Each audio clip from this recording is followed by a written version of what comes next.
All right. Hey everyone, how's it going? Going good?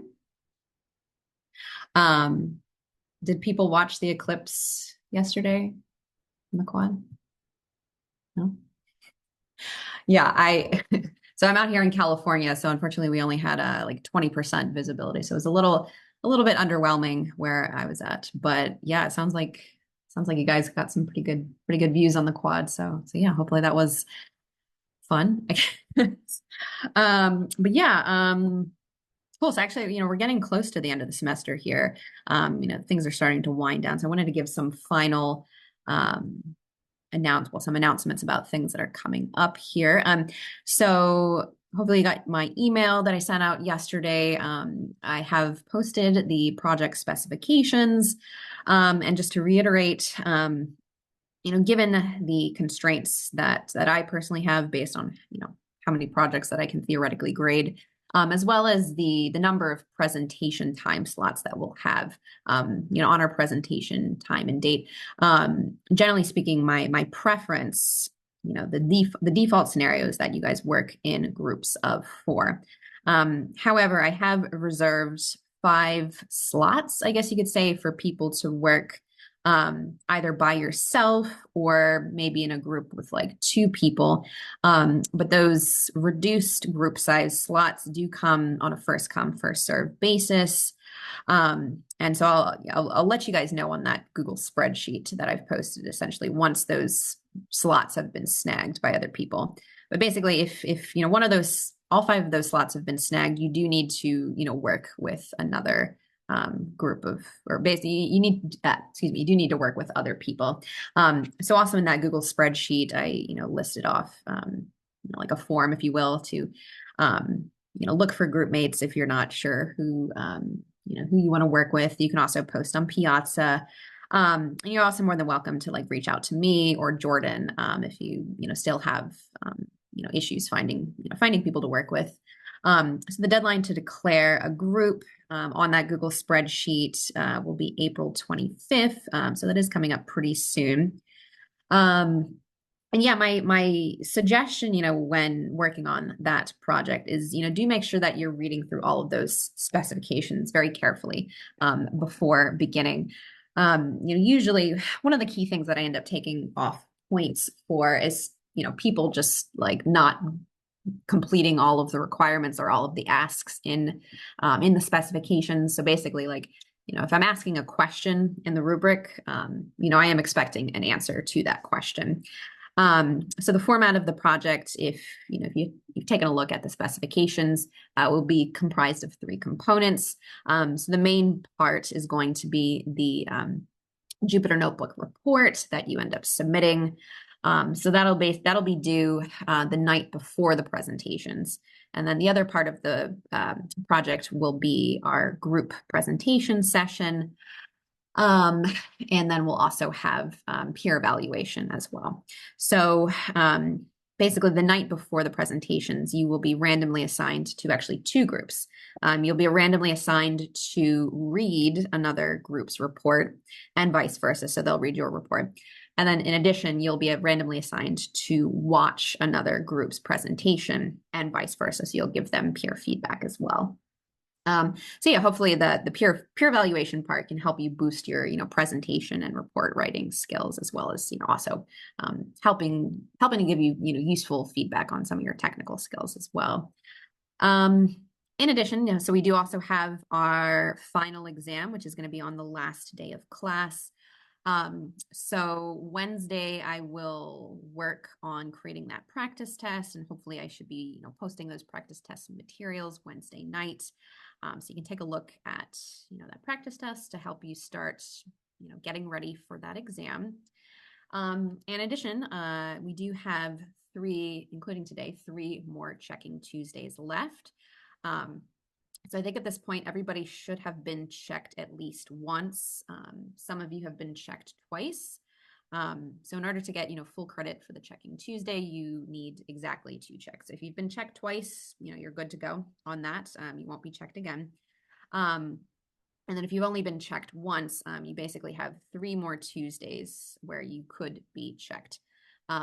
So, especially like if you haven't been checked twice and it's basically the last day, bullet point, you will be selected that day. So if you haven't been selected twice, by that last day, you can definitely expect that you will be, checked on that final day, essentially. So if you, have any concerns about, making that final day, if you haven't been checked, definitely reach out to me. We can discuss options. And yeah, I know that I had mentioned something about posting your participation point ranking. I've been completely slammed, so unfortunately I haven't had time to do that yet, but I will work on that on Wednesday and post that by Wednesday. Okay. So I think that's all the things that we have coming up. So again, do make sure that you're carefully reading through those specifications. I did provide 3 backup data sets that you can use if you'd not like to choose your own. But the bullet point is, when you're looking for your own data set, you do want to make sure that it is clusterable. So my key advice is, before you get too excited about any particular data set, put that data set into a couple of TS&E plots and make sure that it's clusterable first. Otherwise, unfortunately, you won't be able to use that data set in the project. Okay. All right. So any questions before we get started? Okay, so what I wanted to do today is wrap up with a few additional things that I wanted to say about non-negative matrix factorization.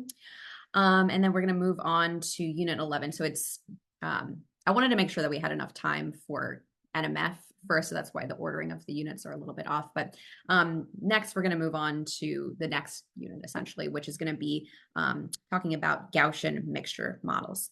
And so actually what we're going to see is that the Gaussian mixture model is it's more of this, it's basically the statistically rigorous backbone of a lot of the clustering algorithms that we've talked about so far. So what we're going to see is that Gaussian mixture models is actually a much more generalized, flexible version of k-means clustering, as well as fuzzy c-means clustering.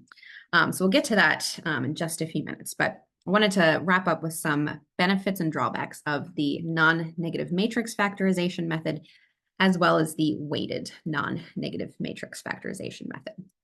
So very quickly, I wanted to review some of the benefits is that it's this very unique clustering algorithm that is different from any of the clustering algorithms that we've talked about so far, because it can cluster both the objects, i.e. the rows, as well as the columns at the same time. So it creates 2 separate clusterings of the rows and columns utilizing the same information. So that's not something that we've seen so far. It also, it's not just a partition-based clustering. It, essentially can be used as a fuzzy clustering. So you can use, you can translate that W and H matrices to reflect, or to basically you can turn them into fuzzy clustering membership matrices for the rows and columns of your X matrix.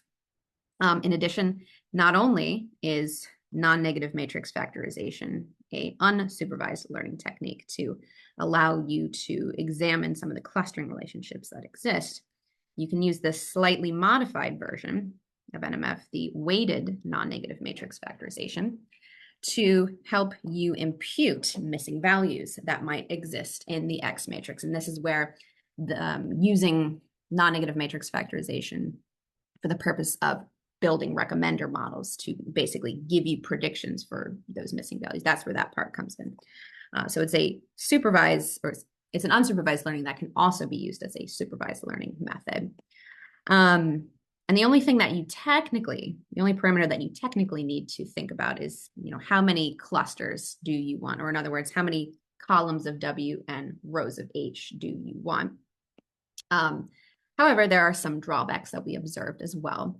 So key thing about the data set is, in order for the non-negative matrix factorization heuristic algorithm to work, that X matrix needs to be non-negative. Now, this may be more or less of a feasible fix for certain data sets. So you can, if your data set starts out as a negative data set, in some scenarios, you can convert those columns to positive values, but in some scenarios, it doesn't make as much sense. It can be computationally burdensome for large data sets. So you might have seen that in your homework assignment, in particular, when you're creating that NMF elbow plot. So do keep that in mind. And then another downside is that, let's just say you've run the non-negative matrix factorization on your X matrix. And then you realize, wait, okay, there's actually a few additional observations that I'd like to cluster as well. Unfortunately, the downside is that non-negative matrix factorization does not have an easy way for you to incorporate new observations into the existing clustering. So some of the other clustering algorithms that we've talked about, there are some hacks where you don't have to run the whole algorithm again. So for like k-means, if you have some new observations, you simply just assign them to the closest centroid. So nothing too hard. Unfortunately, with NMF, if you end up getting new observations, unfortunately, you do have to rerun that whole algorithm again, which is kind of a pain in the butt. And so this is also a non-deterministic algorithm, but we've kind of seen that for most of our clustering algorithms in this class. Now, the key, one drawback in particular that I really want to focus on here, and we're going to do that here in just a second, is that there actually exist infinitely many optimal solutions to this NMF optimization problem. Now, what we're going to look at here is that, unfortunately, some of these infinitely many optimal solutions are going to be more or less interpretable with respect to the way in which we'd like to use the NMF matrix. So let's take a look at how that might end up happening. Let's take a look at an example of two optimal solutions, which are more or less interpretable. So let's go back to our Netflix data set, ratings data set X. And again, on the back end, I ran the non-negative matrix factorization, and I end up getting these two W and H matrices. And I would say, based on the analysis that we did, that, yeah, these two W and H matrices were highly interpretable. I was able to identify, this cluster of, young people, which tended to, be placed in, this user cluster 1.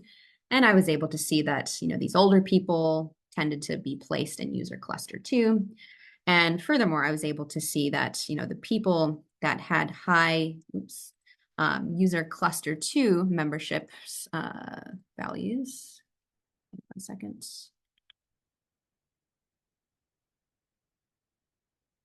The people with high user cluster 1 membership values tended to be more characterized by movie profile ratings like this. So, basically these people here tended to prefer horror movies, and these people here tended to prefer comedy movies. So very interpretable set of results. And so, given that I know that, so let's just assume that W and H are in fact the optimal solutions to NMF, or the NMF optimization problem. What we can assume then is that when we plug in these, W star and W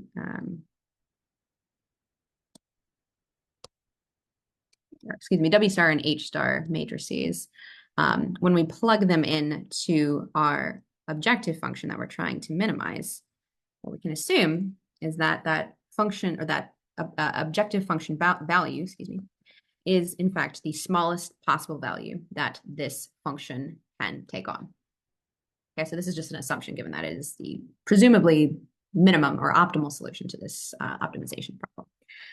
So let's see how we might, bear with me for 1 second here.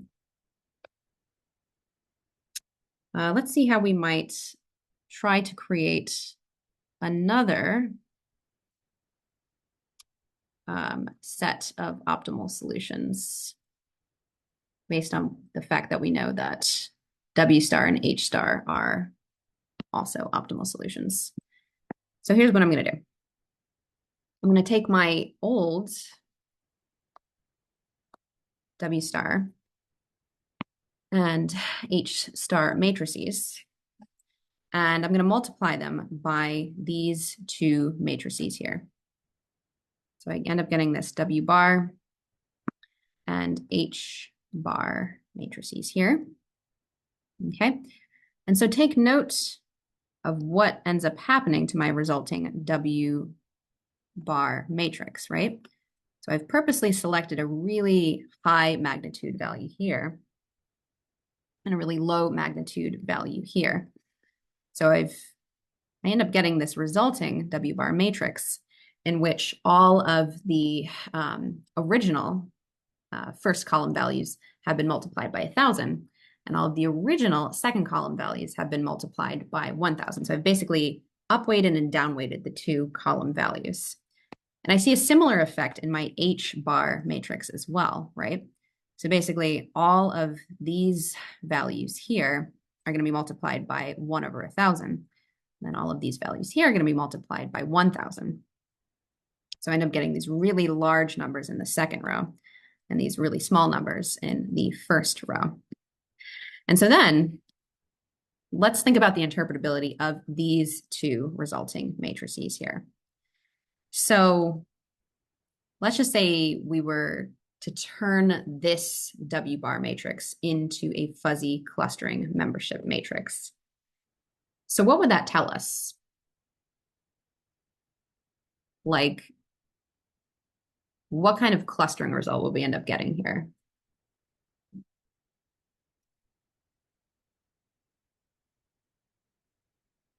So if I were to actually create this conversion,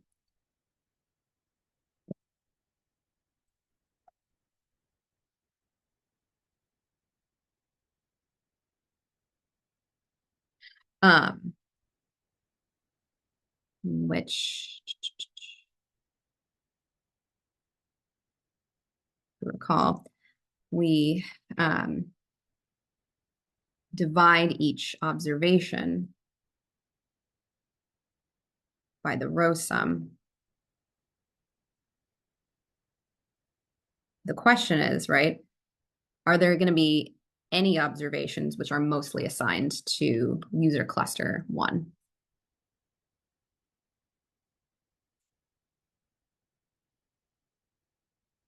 Yeah, so no. So we'd end up getting a fuzzy clustering membership matrix, which looks basically like this, where what it's telling you is that every observation, almost 100% belongs to user cluster 1, and almost 0% belongs to user cluster 2.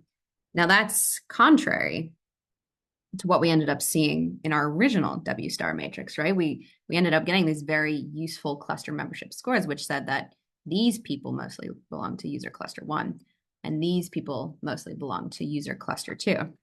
And now we're basically getting very useless results here. We're basically saying every person belongs to user cluster 1. So a lot less interpretable. And similarly, if we were to convert this H bar matrix into a fuzzy clustering membership matrix, then we would end up getting, or by dividing by the column sums, then basically we would be saying that every movie, more or less 100% belongs to movie cluster 2, and 0% more or less belongs to movie cluster 1. So also not a very informative set of results. But the thing here is, that might be okay, right? If W bar and H bar were not optimal solutions.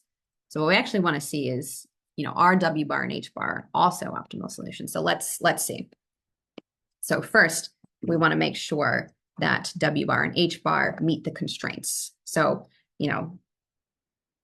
will W bar and H bar, can we ever expect them to be non-negative if we multiply them by these two matrices here? So the answer is no, right? Because we took two non-negative matrices, W star and H star, which were guaranteed to be positive, and multiplied them by, guaranteed to be non-negative. We multiplied them by non-negative matrices. So therefore, if you multiply two non-negative matrices together, there's no way that the product of those matrices can become positive. So check W bar and H bar meet our optimization problem constraints of non-negativity.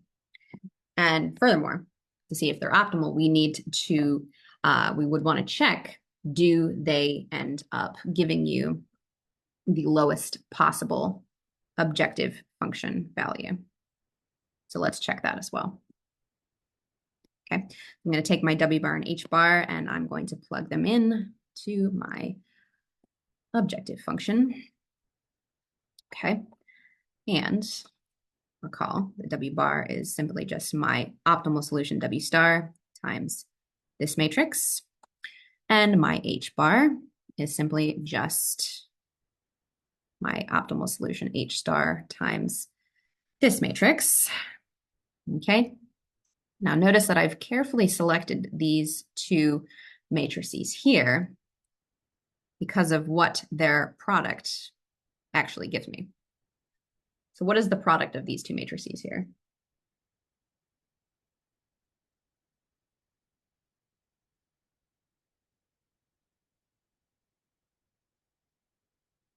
Yeah, the identity, exactly.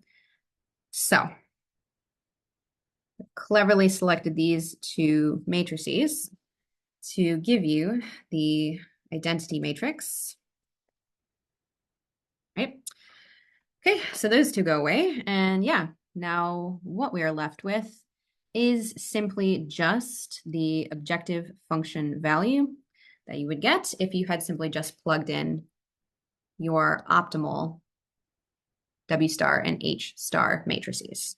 So therefore, the objective function value that you get when plugging in W bar and H bar is the same smallest possible objective function value that you get when plugging in W star and H star. Thus, what that tells us is that W bar and H bar,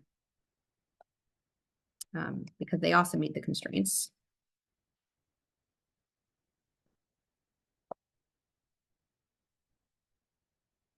are also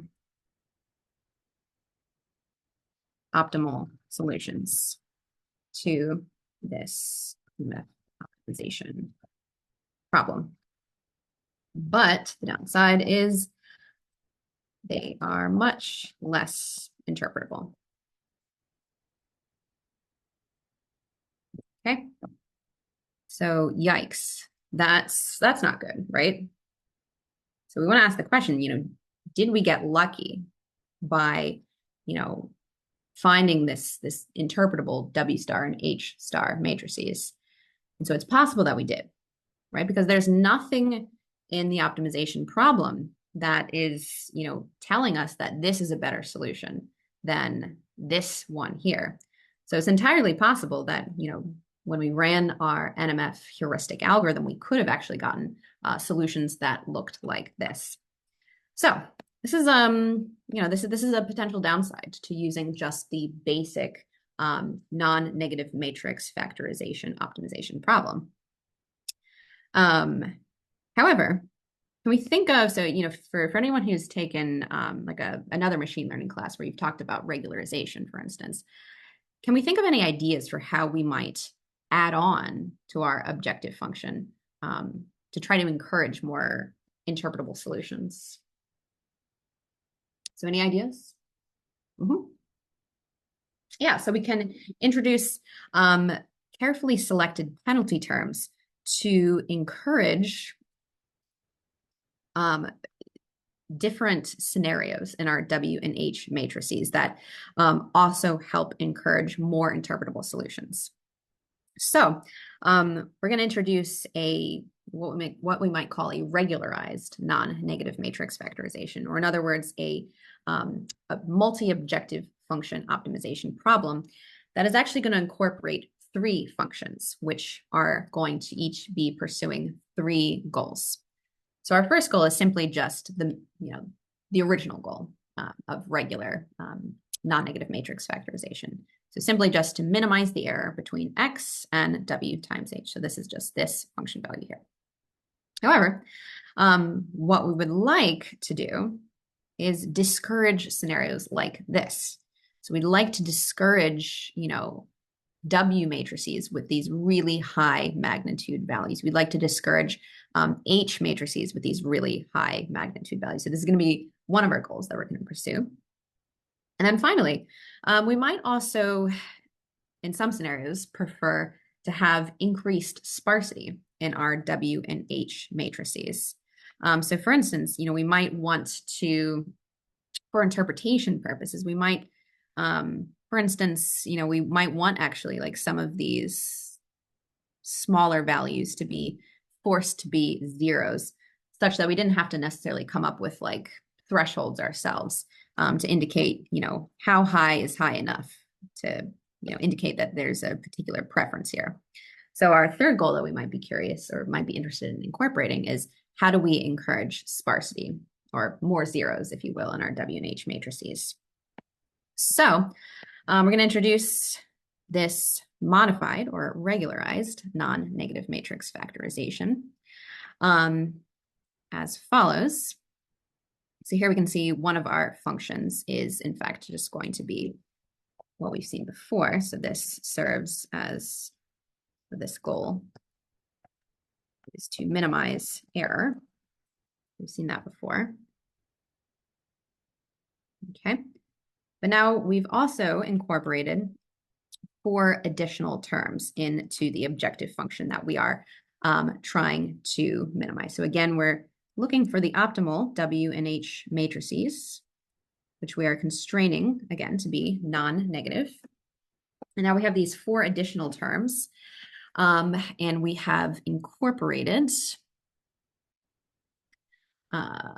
second, 2 additional parameters that we, excuse me, 3 additional parameters that we would want to stipulate. So this alpha W parameter, this alpha H parameter, and this L1 ratio parameter. Okay, so we can see that this alpha H parameter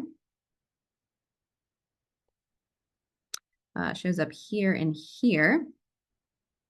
And so we can see that this parameter is basically put in front of the L1 norm of each of the values in our H matrix, as well as, for all intents and purposes, or the Frobenius norm, or not all intents and purposes, the L2 norm of the entries in my H matrix. So we set that parameter alpha. Why did I do that? Sorry. Colored the wrong thing here. All right, this should be alpha W. So repeat everything I just said except for the W matrix. Sorry about that. So the question is, if we increase that alpha W parameter, what do we think is going to happen to the magnitude of the values in W? So let me ask a poll here. Oh, okay. Yeah, let's do a poll.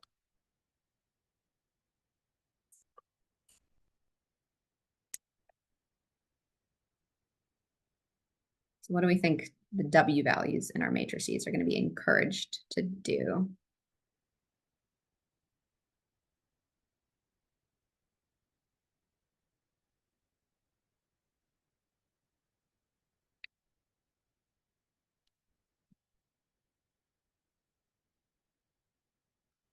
Okay. So try to submit in the next few seconds.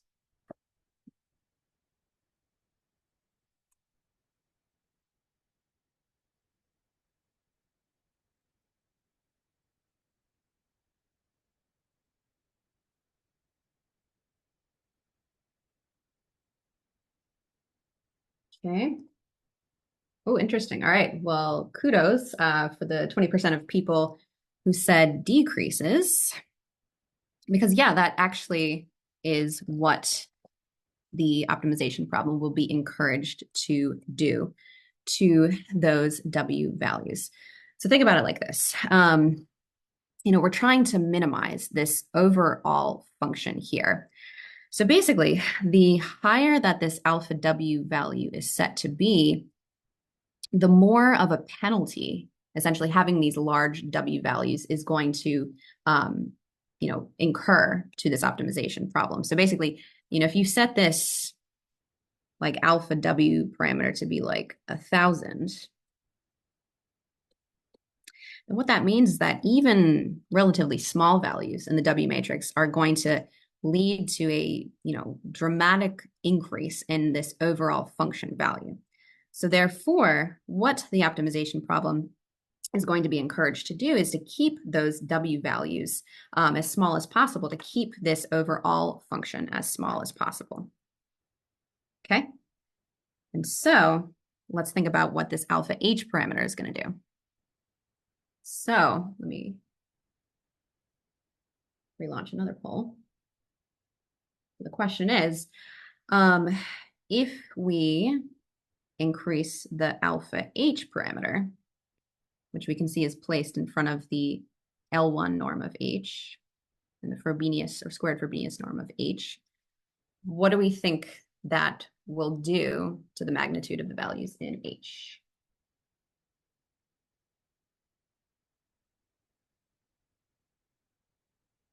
Increase or decrease, yeah.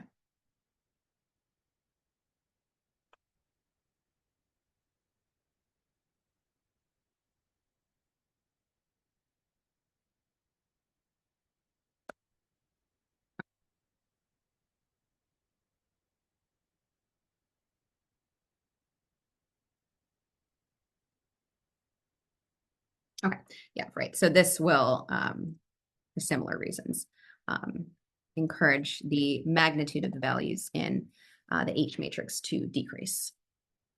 Okay, and so we can also see there's this additional parameter that we introduce that is placed in front of all four of our penalty terms. So this L1 ratio parameter, which we're specifically setting to be between 0 and 1.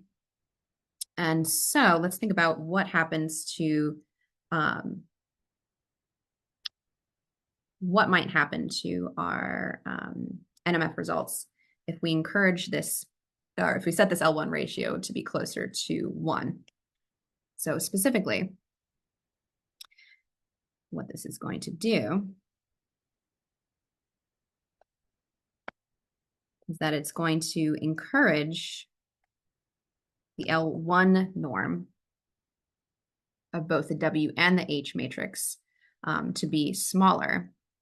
And I'm curious, so for those of you who have done, have taken a class where you've learned regularization, I'm curious if we know the answer to this question here. So the question is, do we think, if we set that L1 ratio to be closer to 1, do we think that our solutions are going to be more or less sparse in our WH matrix?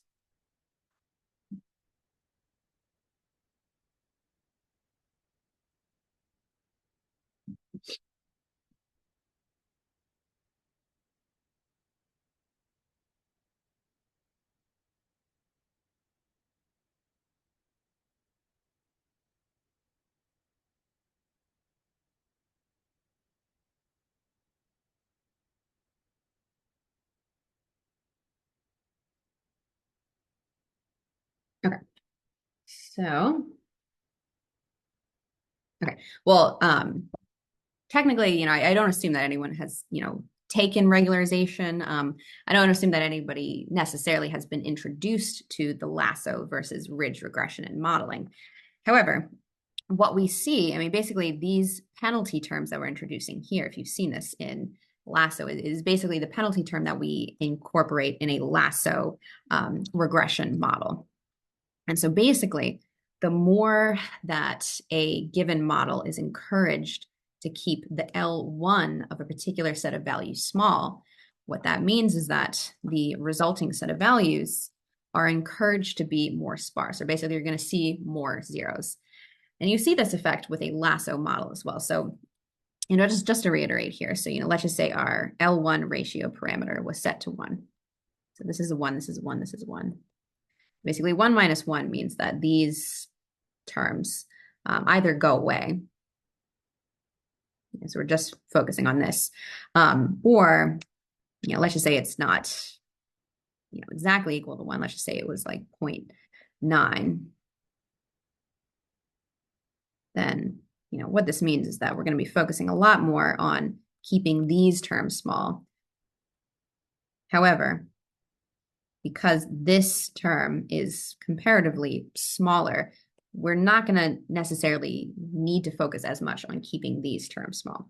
So the bullet point is when we try to keep the L1 of a particular set of values small, based on the properties of absolute values, basically, when we're calculating the derivative of a given decision variable, what this does is it encourages more sparsity. On the other hand, if we were to set that L1 ratio to be closer to 0, then what this means is that we're gonna, let's just say, set this to be like 0.1 and this to be 0.1 and this to be 0.1. So what that means is that because there's a lower parameter value here, the optimization problem is not going to care so much if these L1 penalties are high, but it is going to care more, given that these parameter values are higher, it is going to care more about keeping these penalty terms low. So, when we're focusing on keeping the L2 penalty terms of a given set of values low, based on the mathematical properties of simply just squaring a set of variables, that function, basically when we calculate the gradient of it, does not inherently encourage sparsity. It is going to keep, it is going to encourage some of those values to be smaller, but due to the properties of the L2 norm, it doesn't force, if you will, small values to be set exactly equal to 0. So therefore, when we select L1 values that are closer to 0, it encourages the objective function to minimize the L2 norm, or the Frobenius norm of the matrix. And it'll encourage the larger values in the solution to be smaller, but it's not necessarily going to encourage sparsity. Okay, so someone was asking, may I know why that more zeros mean greater sparsity? So that's just the general definition of a sparse matrix or a sparse set of solutions. It simply just means there's more values that are exactly equal to 0. Okay. All right, and so given that we're modifying the optimization problem, we would need to modify the heuristic algorithm that tries to find a local minimum to this optimization problem.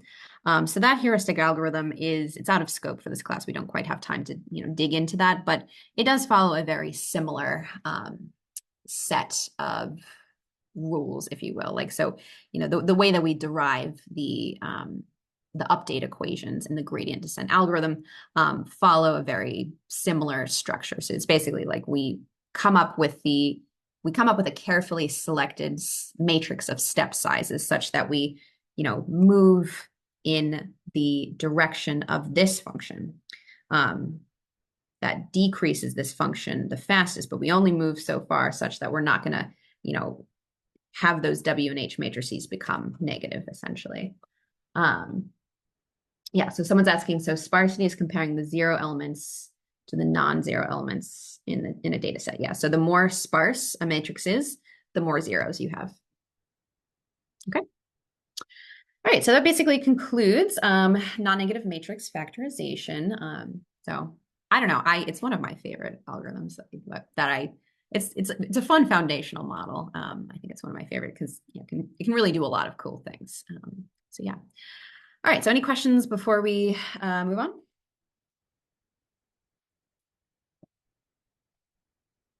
Right. Cool.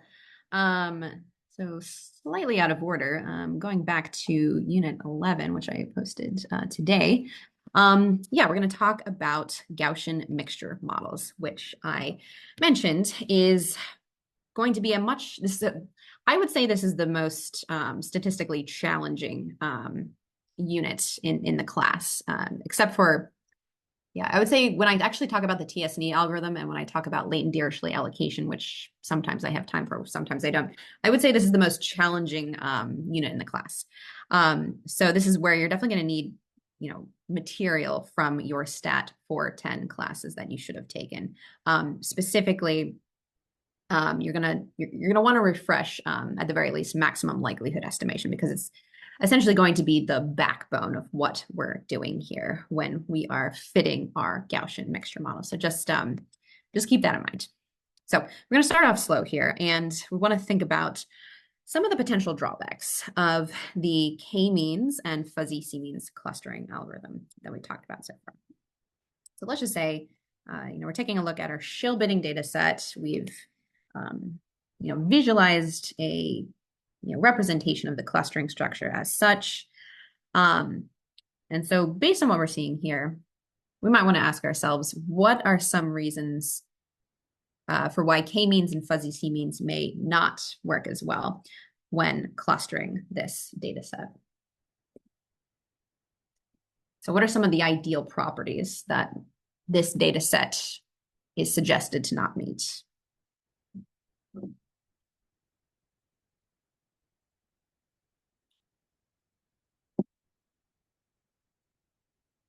Yeah, well, so something, I mean, we do want to keep in mind is that, TSNE plots they're not the answer key. Sometimes there are aspects of the original data set that it's not perfectly able to reflect. But let's just say, for instance, we were able to trust the things that we're able to have suggested to us into a TSNE plot.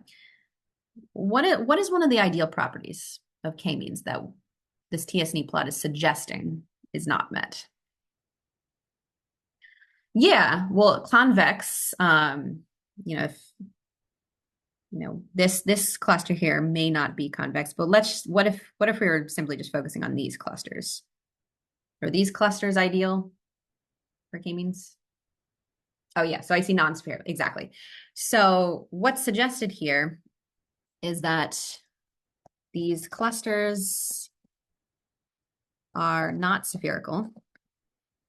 And so we discussed that k-means and fuzzy c-means are best when the clusters are, well, we'll just say they're designed to detect spherical clusters. And so we're going to talk about, what does it mean actually to say that k-means and fuzzy c-means was designed to detect spherical clusters, but not ellipsoidal clusters, which is what we're seeing here. Well, what we're going to assume in our Gaussian mixture model analysis is that a cluster in a given data set actually represents a set of randomly generated points from a underlying Gaussian distribution. And so when we're talking about multivariate Gaussian distributions, we talk about there's two parameters that define a multivariate Gaussian distribution or any Gaussian distribution. So we have the mean of the distribution and we have the variance or the covariance matrix if we're dealing with a 2 or more dimensional Gaussian distribution.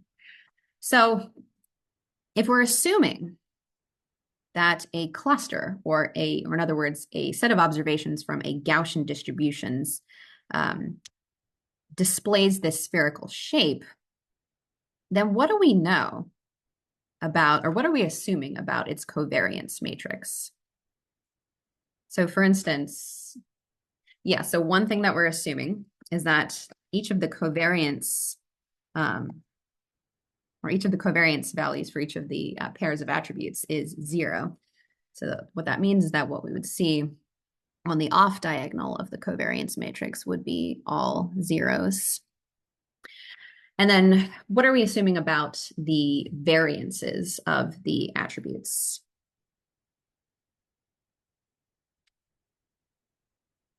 Well, not necessarily one. They're, yeah, usually equal, exactly. So if a Gaussian distribution displays a spherical shape, what we are assuming is all of our variances, which show up on the diagonal of the covariance matrices, they're all equal. Okay. And so, this is what we assume about so if we're assuming that a cluster is a set of observations drawn from a Gaussian distribution in particular, we're making this somewhat inflexible assumption that this is what the covariance matrix is going to look like. However, if we don't make this assumption, for instance, if we allow for the variances to be different, and if we allow for the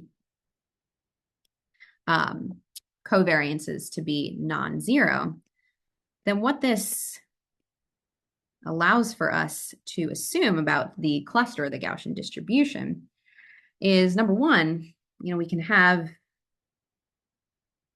clusters which are ellipsoidal in shape, and we can also have clusters that do not essentially lay flat with respect to the axis. So it's allowed to have a diagonal axis, if you will, that looks like this. So again, if a covariance matrix has only non-zero values, sorry about that. So if a given covariance matrix has non-zero values on the diagonal, or in other words, if all of the covariances are zero, then you're gonna have like an ellipsoidal cluster because you're allowing for the variances to be different. But if your covariances are all zero, then basically the axis of the shape of your observations is going to have to lay parallel to the axes. However, if you are, if your covariance matrix does have observations with non-zero covariance values, then you are allowed to have these diagonally shaped sets of observations, essentially. So these are just some, I think you should have learned this in Stat 410, but if not, this is what you can come to expect based on what you end up seeing in your covariance matrix. So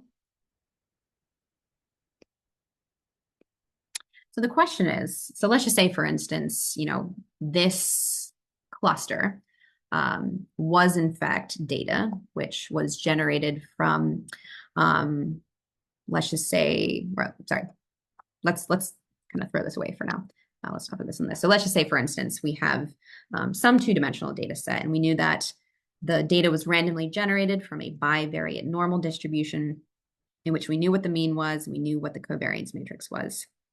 So with this information in mind, would we be able to generate new random variable values that followed this distribution? Hold on, I'm going to launch a poll.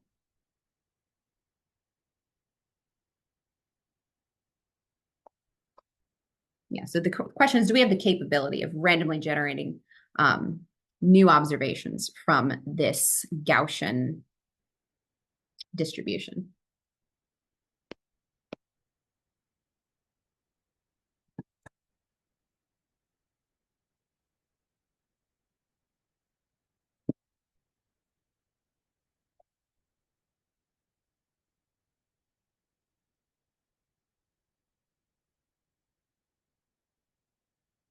Okay. All right, so try to submit in the next few seconds.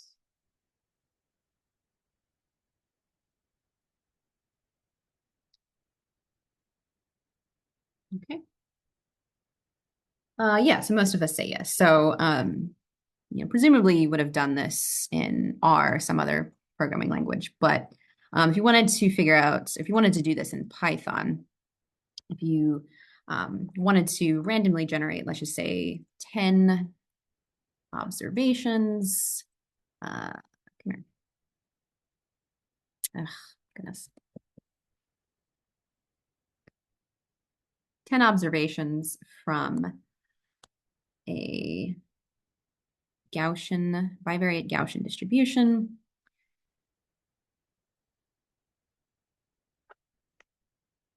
with a mean of 0 and a covariance matrix, which was the identity matrix, then this is how you would do that. So basically, all we really need to know to generate observations from a Gaussian distribution is simply just the mean and the covariance matrix.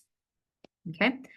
And then the question is, with respect to the goal of generating new points, if that's something that we wanted to do, the question is, does fuzzy c-means and k-means explicitly give us any information about some sort of PDF that would help us generate new data points that we might be trying to cluster? Hold on here.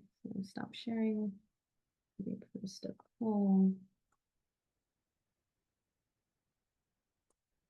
Yeah, so the question is, does fuzzy c-means and k-means, do they explicitly give us any type of PDF that models the underlying data generating process that would have created the data set that we have in our hands, and therefore allow for us to generate new observations that follow that same process?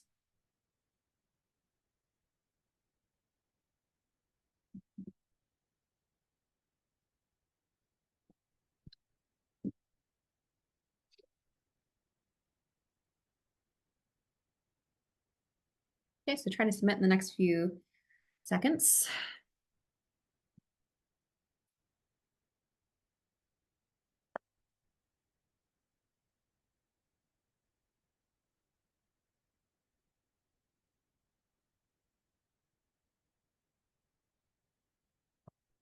Okay. Yeah, so that's unfortunately one of the downsides of k-means and fuzzy c-means, is that it does not give us this explicit probability distribution that models the data generating process that would have created the data set that we actually have in our hands. So no. So even though fuzzy c-means and k-means are very closely related to this Gaussian mixture model concept that we're going to introduce, fuzzy c-means and k-means are not as statistically rigorous as Gaussian mixture models, and that they do not explicitly give you or estimate a PDF that reflects the underlying data generating process that would have created the data set that you have in your hands.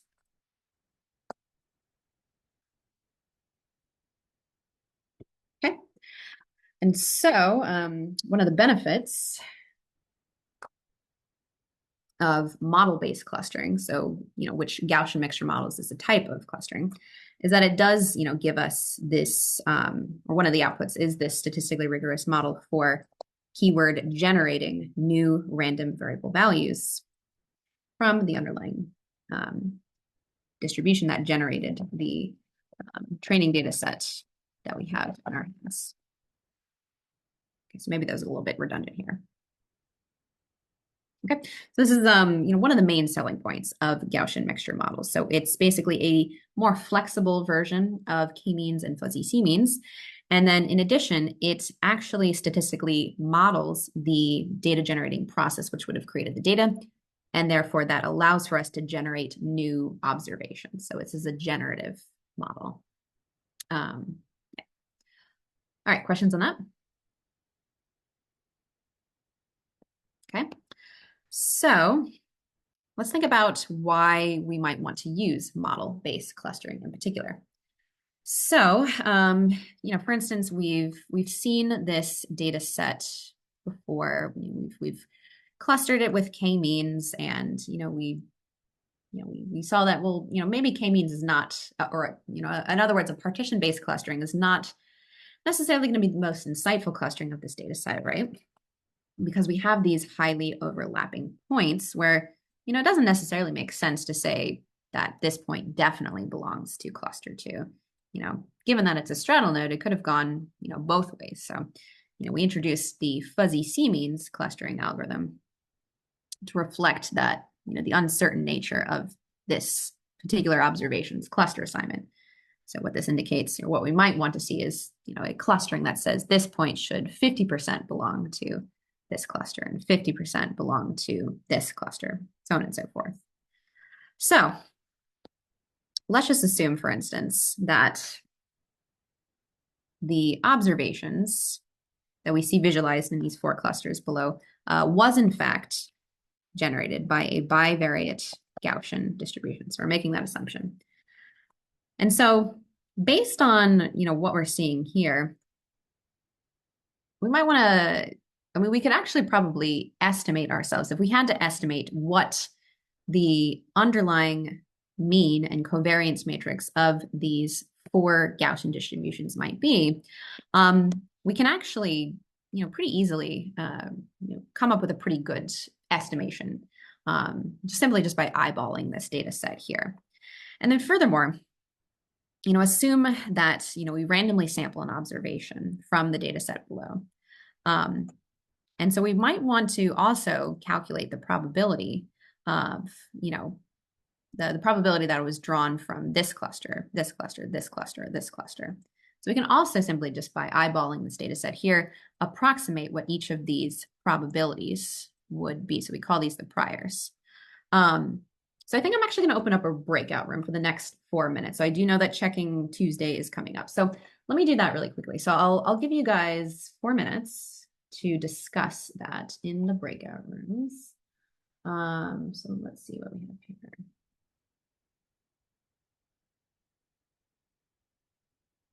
Okay. So yeah, so let's chat about what might be some good approximations for each of these 4 sets of parameters. And we'll meet back and discuss. You can choose your own rooms. I'm just going to start randomly assigning people at random. Speed things up.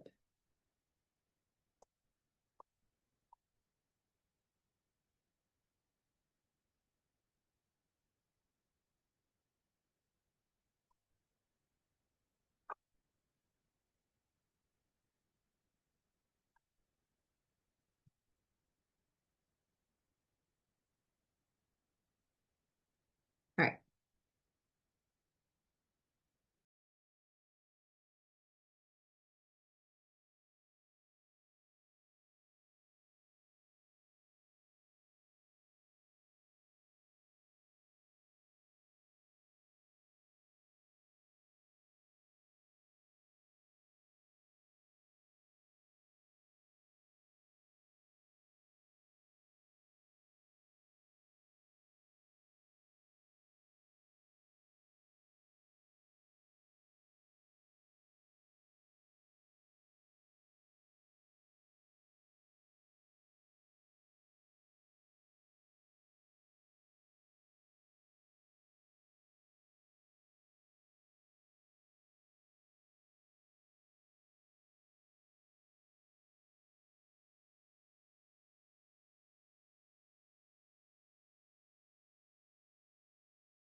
Okay, so I just closed the breakout room, so that's wait a couple more seconds for people to get back.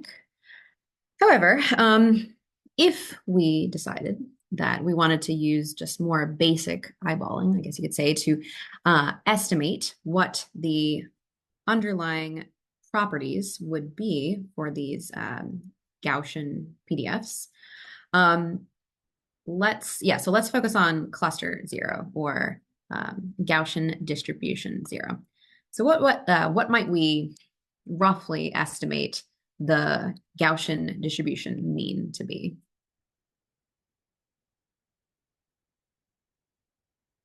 So what did you guys come up with? Yeah. So roughly, I mean, yeah. So like this is a symmetric distribution.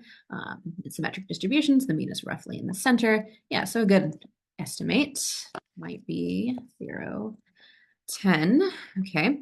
And then what about the covariance matrix? What might we say? What might we estimate that to be?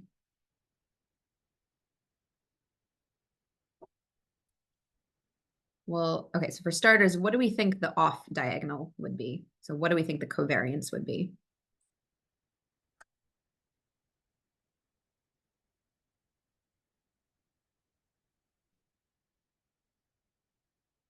Yeah, exactly. So the off diagonals, we would, based on what we're seeing, approximate that to be 0, or in other words, we would approximate the covariance of each set of attributes to be 0 because this is a distribution of points in which the axes of the distribution of points is not diagonal. It's simply a shape that lies parallel to all axes. And then also, because this is spherical, we would roughly estimate that the variance of x and y for this given distribution would be roughly the same. And then any ideas as to what we might approximate this these two variances to be? So I gave a little bit of a hint, thinking back to I think one of your early stat classes, you might have learned about the 68, 95, 99.7 rule. But yeah, I mean, there's this general rule that normal distributions follow, in which 99.7% of the observations are within 3 standard deviations of the mean. So if my mean of this distribution is 0, 0, let's just say my x mean, and roughly about 99.7% of observations are either within 5 units of the mean, then what I can approximate this, what this approximately says, is 3 times the standard deviation is roughly equal to 5. So by solving for the standard deviation, I get 5/3. And solving for the variance, i.e. squaring the standard deviation, I get about 2.8. So I might approximate the variance of my x attribute for this Gaussian distribution to be about 2.8. And for similar reasons, the variance of my y attribute would also be roughly about 2.8. Yeah, so the range of the x values is 10, but basically, like the the window to the right, I guess you could say, is 3 standard deviations above the mean. So it's basically like the half width of your range is equal to 3 times the standard deviation. Okay. And then what would we approximate the prior for this Gaussian distribution to be? Or in other words, what might we approximate the probability to be of randomly selecting an observation from this cluster in general, based on what we see here?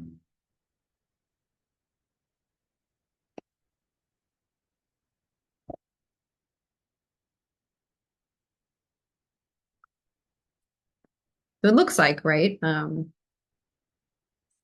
the number of observations in each of these clusters is, approximately equal, right? So it might make sense to say that the probability of randomly selecting an observation from cluster 0 is simply just 0.25. Does that make sense? Okay. So we can keep this process going. Use a similar thought process to similarly estimate the means, covariance matrices, and the priors of each of my 4 clusters or Gaussian distributions as such. So we can see, roughly, I would estimate that the covariance matrices for each of these clusters or Gaussian distributions would be roughly about the same. Okay. Questions on that? Okay. So this is a very crude, rough eyeballing method for estimating what those underlying parameters, what those parameters for those underlying distributions might be. So we're going to use maximum likelihood estimation in this class to come up with a more sophisticated way of estimating, what those distribution parameters might be. But let's just say for now, let's just assume that we felt that these estimates for the 4 distributions were in fact sufficient.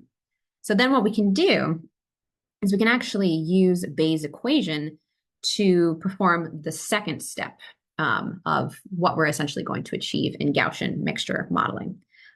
So let me just kind of take a step back for a second. So there's 2 main things that we do in Gaussian mixture modeling. We estimate, so goal 1 is to essentially estimate the underlying parameters of these K Gaussian distributions. So that's step 1.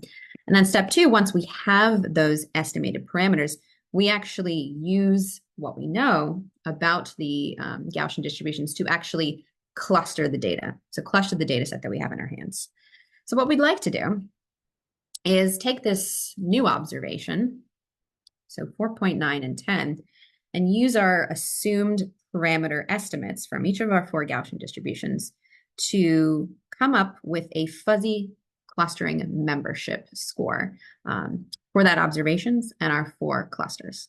Or in other words, we'd like to calculate the probability, the following conditional probability. So given that we're dealing with this particular observation in particular, we'd like to calculate the probability that this observation was randomly selected from cluster 0. So to do this, we assume that the following random data generating process was taking place. So assume that first we randomly selected a cluster, and then we randomly selected an object from the underlying Gaussian distribution that corresponded to this cluster. So this is how we assume that this point, 4.9 and 10, was generated essentially. So based on that, we can use Bayes' equation to estimate or to calculate what the probability is that that observation was in fact drawn from this first cluster here. So this cluster. So this is our point. This is our cluster.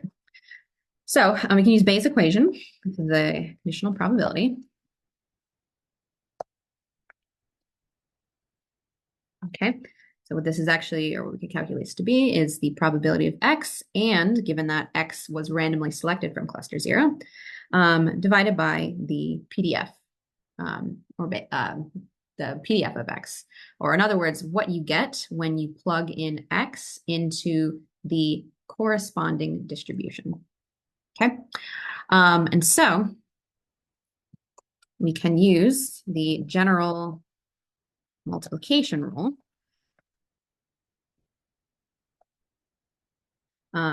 to transform this numerator here into this equivalent expression. So basically what we're calculating here is the probability that any given observation was drawn from cluster 0 times the probability of, assuming that we are pulling from Gaussian cluster 0, what is the probability of getting or selecting the actual observation 4.9 and 10 that we have here. Okay. And so what this value, I don't want to put this, what this left hand side probability actually represents is what you would get if you plugged in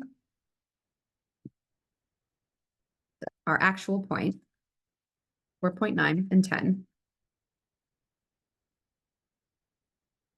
into the PDF, the Gaussian PDF, corresponds to cluster 0.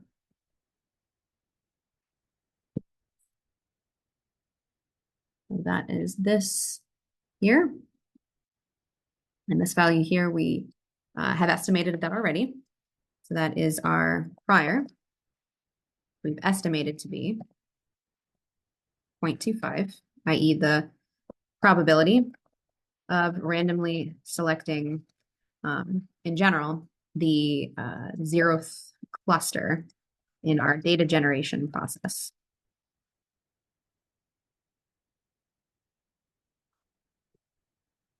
Okay. And so we actually know how to solve the numerator at this point. So we estimated this to be 0.25. And given that we know the PDF for this particular Gaussian distribution, we can simply just plug in this X value into that PDF. So the only thing that we don't know is the denominator. However, what we can do to calculate the denominator, so we can use this trick that we often see a lot in statistics. So we call this marginalizing over all possibilities for what cluster X could belong to.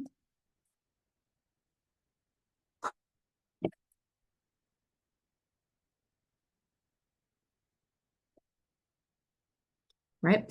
So we're calculating the, we're calculating the PDF that corresponds to a given observation X.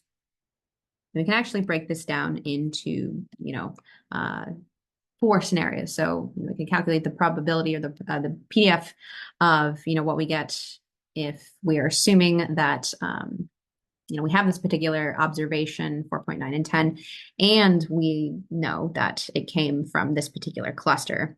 And we can simply just add up all of those probability values and we end up getting the same PDF here. And finally, this is not something that we necessarily know how to calculate, but what we do know how to calculate is this expression here. So we can get the following equivalent expression in the denominator by using the general multiplication rule, which we used when we went from going from here to here. Okay, we've actually are now representing this posterior probability with a series of probabilities that we actually know how to calculate. Okay, so that is something that we can in fact calculate now using our multivariate normal PDF function. So the numerator in this expression would be, again, what we get when we plug in X, our observation X, into the corresponding PDF that corresponds to cluster 0. So again, this would be the Gaussian distribution, which had a mean of 0, 10, and had this covariance matrix. So when we plug in 4.9 and 10 into that PDF, we get 0.0007.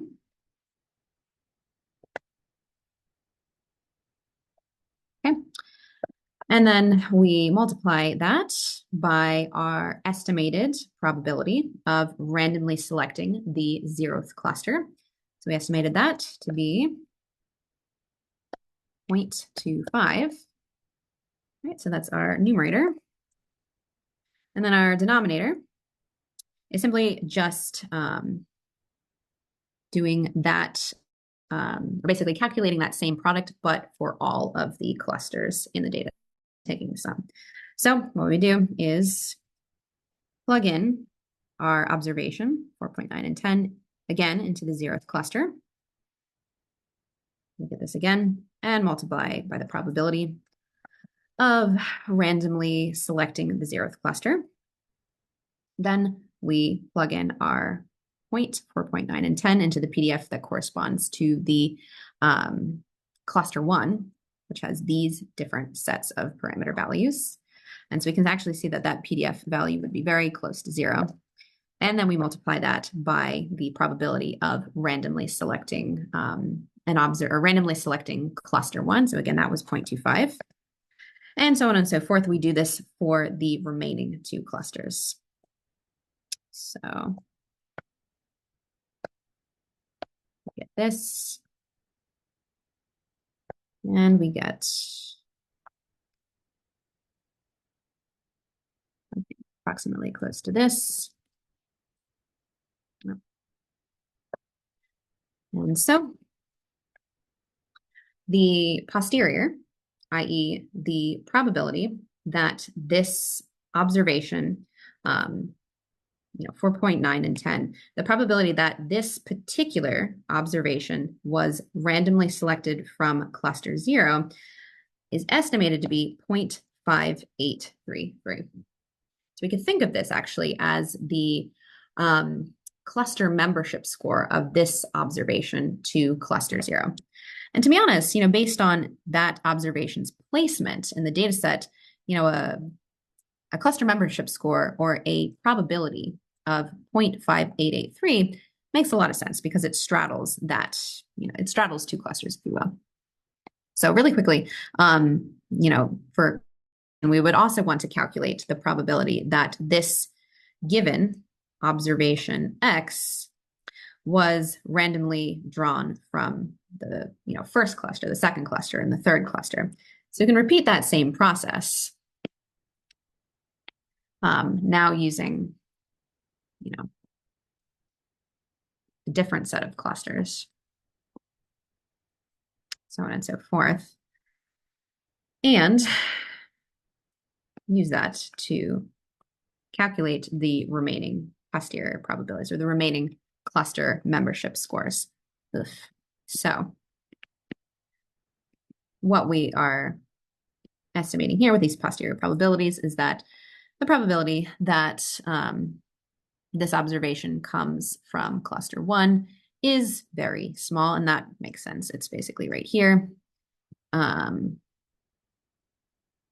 Probability that this particular observation comes from cluster 2 is about 0.41, and that also makes sense because it is pretty close to this cluster here.